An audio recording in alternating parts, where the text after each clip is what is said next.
transformação do transporte coletivo, transformação das obras lá em Grande, nas drenagens e etc, da saúde, na Sincato, etc.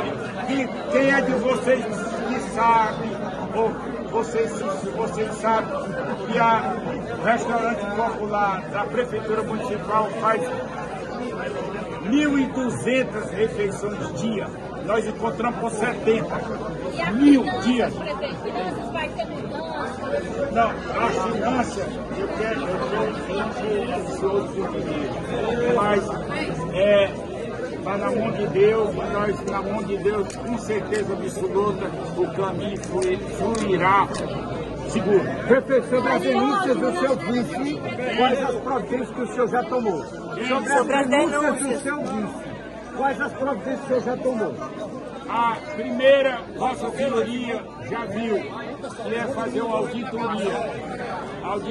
E depois eu entreguei à Justiça, e acompanhado com a ordem dos advogados. Prefeito, vamos falar aqui.